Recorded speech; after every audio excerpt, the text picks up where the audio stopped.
Et ceux qui avaient fait le passeport le 26 septembre au 30 septembre, leur passeport est arrivé à expiration. Il y avait une mission qui était partie l'année dernière, mais les jours étaient insuffisants. 15 jours pour tout le Congo. Ils ont fait 600 passeports, ce n'est pas petit, mais nous voudrions que la valise qui est à Pointe-Noire puisse trouver un agent qui puisse aller à Brazzaville, à Dolisie, aller à Douala, à Yaoundé et descendre de l'autre côté à Luanda pour établir le passeport au Sénégalais. Parce qu'il est très difficile. Après le Gabon, le poste le plus proche, c'est Abidjan. Alors que le billet Congo-Dakar est moins cher que Congo-Brazzaville. Congo-Abidjan, excusez-moi. Malgré que l'avion fait escale là-bas. Donc, si on peut nous donner un agent à Pointe-Noire, où régulièrement que celui qui est installé au Gabon puisse faire le tour de la région, nous couvrons 9 pays en Afrique centrale. Et il n'y a qu'un seul, alors que ça fait 7 millions de kilomètres carrés. Le deuxième point, monsieur le ministre, c'est au niveau des postes frontaliers. Dieu merci, le président Macky Sall a désenclavé l'île à Morphil. La route est jusqu'à la frontière, à Demet. Nous avons l'électricité, nous avons l'eau.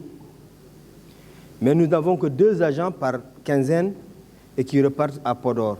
Alors que Demet fait face à une ville, à une capitale départementale qui a un camp militaire, qui a un camp de la police, qui a de la gendarmerie, qui a la garde nationale. Et nous avions un bac depuis 5 ans.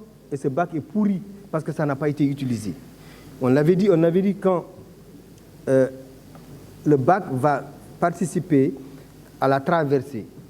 Et du moment qu'on est en train de penser à construire le pont de Rosso, il est utile que de Rosso à Matam qu'il y ait au moins 2 points de traversée pour faciliter. Parce que dès qu'on a désenclavé l'île à Morphil, de Matam à l'île à Morphil, ça sera plus facile.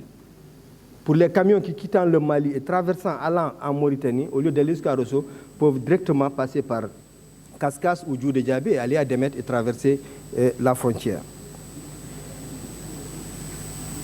Monsieur le ministre, au niveau de l'île à Morphil aussi, du département de Podor, il n'y a qu'un camp de sapeurs-pompiers à Podor. Alors que nous savons que de Podor à Matam, pratiquement il n'y a pas de camp de sapeurs-pompiers. Il est préférable, il est souhaitable de mettre une caserne de sapeurs-pompiers, soit à Ndjoum, soit à Pété, voir la distance entre Matam et Podor, le lieu favorable pour installer une caserne de sapeurs-pompiers. Parce que n'oublions pas que pendant l'hivernage, souvent l'île à Morphil ou le Danemayo, il y a souvent des chavirements de pirogues. Et souvent il y a des incendies, c'est les populations avec leur seau d'eau qui arrivent à éteindre ce feu. Je me pose souvent une question. Il y a des ONG qui ont des récépissés au Sénégal, où à la radio, à la télévision, on ne voit qu'une personne qui défend une ONG. Je vous remercie, Madame la Présidente.